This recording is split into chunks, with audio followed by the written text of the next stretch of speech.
सुग्रीव जी अपने वादे अनुसार वो वर्षा ऋतु का कहते हैं कि समापन हो जाए तो हम आपके कार्य पर निकलेंगे प्रभु श्री राम। तो प्रभु श्री राम भी कहते हैं ठीक है भैया, आप अभी आपको लगता है कि मौसम अनुकूल नहीं है आपके हिसाब से, तो हम आपके हिसाब से चलने की कोशिश करते हैं। तो हम जब वर्षा ऋतु बीत जाएगी तो हम आपसे मुलाकात करते हैं। वर्षा ऋतु बीत जाती है और विलम्ब होता रहता है। तो प्रभु श्री राम कहते हैं कि भैया सुग्रीव अभी तक आए नहीं। तो लक्ष्मण जी कहते हैं भैया मैं जाके जगाऊं क्या उनको।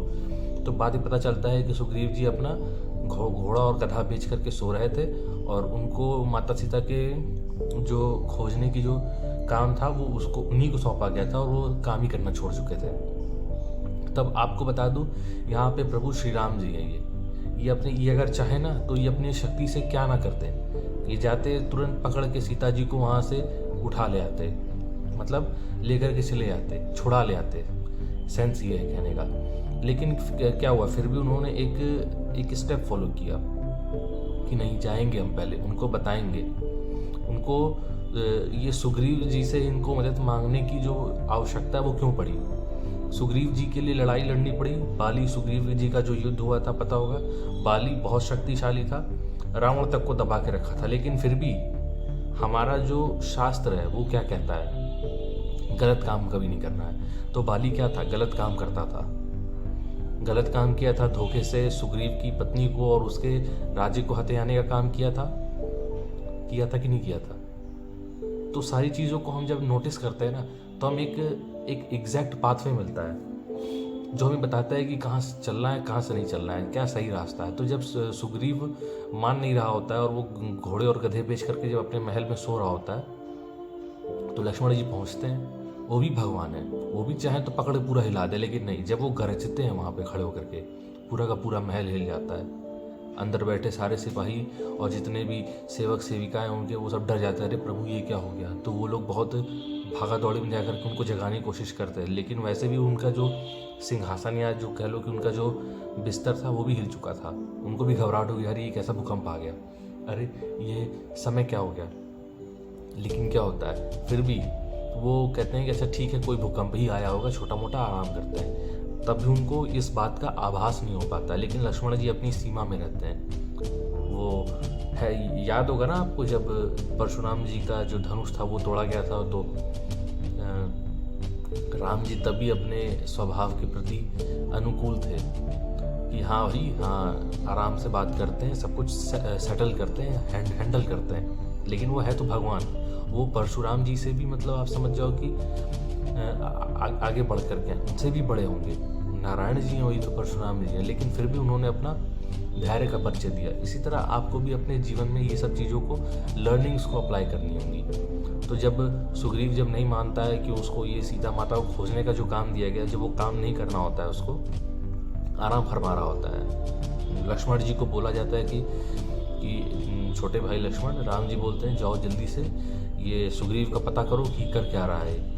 वर्षा ऋतु बीत चुकी है और ये अब तक कोई काम नहीं किया है। तो इस चीज़ का जब पता चलता है लक्ष्मण जी को तो वो भी एंगर में नहीं आते हैं।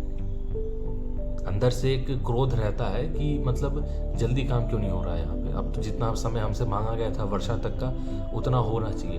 तो इससे एक बात आपको पता चलती है, इससे हमारी जो मेजर लर्निंग है वो ये है कि आपको सामने वाला जितना बड़ा टारगेट दे रहा है, आपको सामने वाला जितना टाइम बाउंड दे रहा है, आपको उसका काम करके उतने टाइम में देना है। आपको सामने वाला बोला है कि मेरे को 1 हफ्ते के अंदर मेरा माल बना करके दे दो, आपको 1 हफ्ते नहीं, आपको 6 दिन के अंदर माल को बना लेना है और 7वें दिन उसको ट्रांसपोर्ट करा देना है। ये जो मेजर लर्निंग है वो हम लोग को इस चीज़ से सीखनी है, क्योंकि आगे वाला जब होता है ना तो भगवान से भी बढ़ के हो जाता है।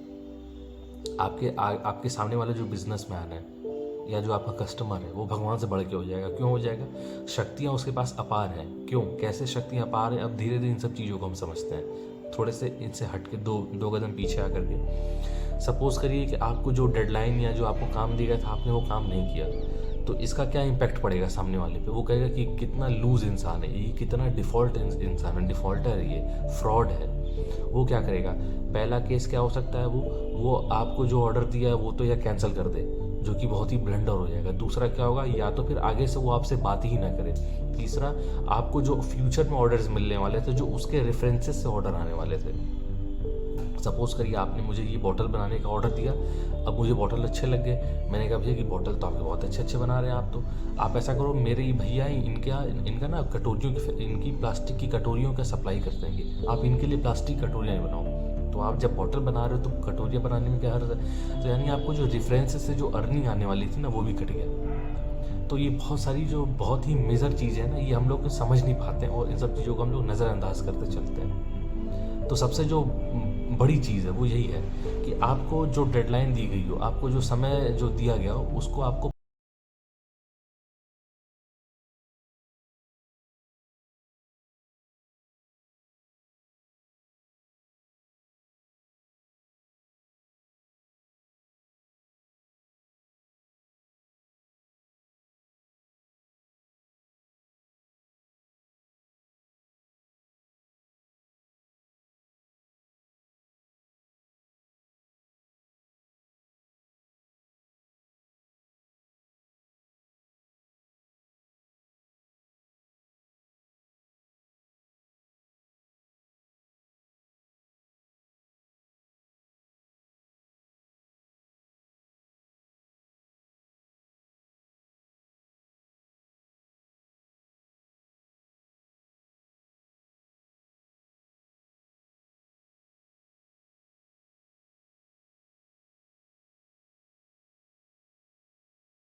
आपको ऊपर की एरिया का व्यू दिख सकता है। मतलब हम ऊपर से अच्छी चीज़ों को देख सकते हैं ना, इतनी ऊंचाई भी नहीं जहाँ पेड़ दिख जाए। अब चिड़िया को ये काम सौंपेंगे तो चिड़िया काम ये कर नहीं पाएंगे। क्यों नहीं कर पाएंगे? क्योंकि पेड़ के नीचे और पेड़ के ऊपर, ऊपर से ज़्यादा ऊंचाई से भी नहीं देखना और ज़्यादा नीचे से भी नहीं देखना कि हमें सामान भी ना दिखे। तो ये वानरी जो थे, इन्होंने क्या किया, थोड़े थोड़े जो मात्रा में जो माता के आभूषण थे वो ले आ करके, जब रावण लेके जा रहा होता है तो वो आभूषण नीचे गिरा देती हैं, तो वो इन आभूषणों को इकट्ठा करके ला करके प्रभु श्री राम को सौंपते हैं और ये ले आ करके पता लगाने को बोलते हैं कि ये किस किस राह में मिले हैं और ये उन सब रास्तों पे चल देते हैं। तो ये भैया कुछ इस प्रकार की कहानी है और कहानी से जो लर्निंग लेसन्स है ना, ये हमें बहुत मिलने वाले हैं। लेकिन आपका काम है कि इन सब लर्निंग लेसन्स को सीखिए, सीख करके इसको अप्लाई करिए।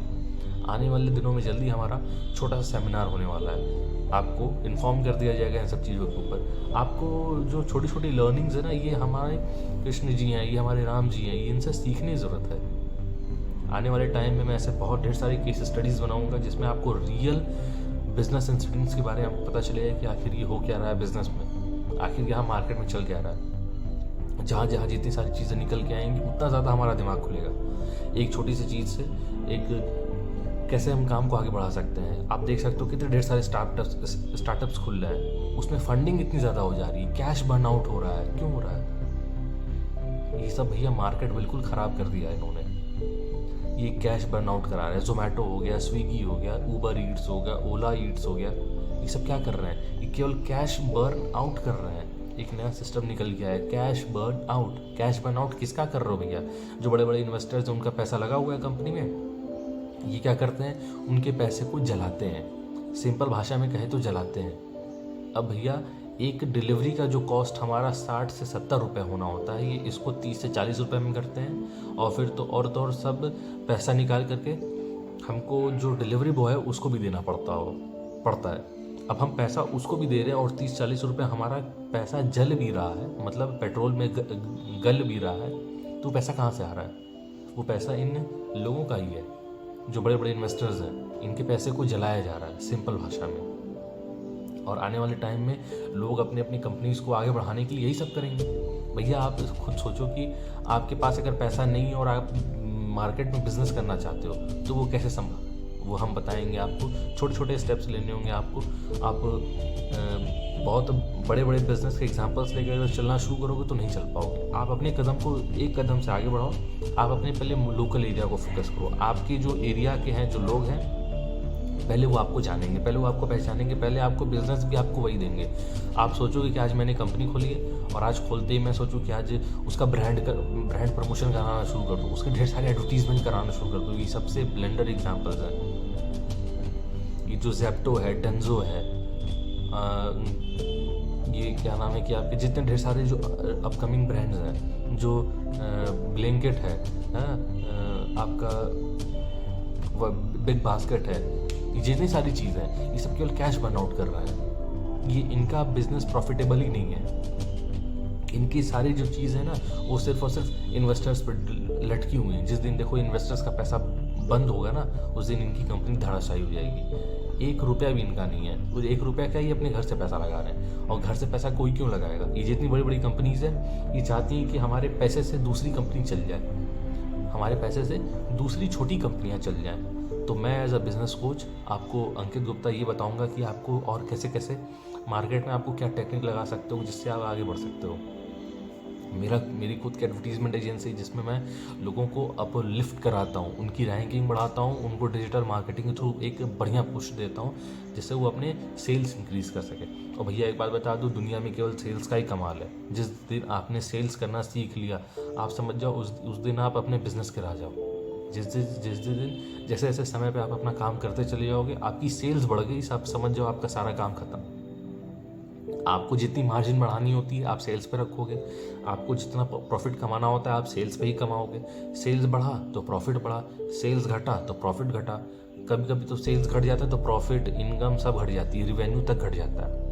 और रिवेन्यू है तो भैया जीवन की गाड़ी चल रही है। तो बढ़िया, जैसे आपका अपना बिजली का बिल, पानी का बिल, रेंट, आपके लाइसेंस की फ़ीस, सारी चीज़ें उससे सॉर्ट आउट हो जाती हैं। तो अपने सेल्स बढ़ाओ और अपने जीवन की गाड़ी को आगे बढ़ाओ। तो भैया इसी तरह और भी अच्छे लर्निंग लेसन्स श्री राम जी के ऊपर और प्रभु श्री हनुमान जी के और साथ में बाबा भोलेनाथ के ऊपर ढेर सारे लर्निंग लेसन्स हैं।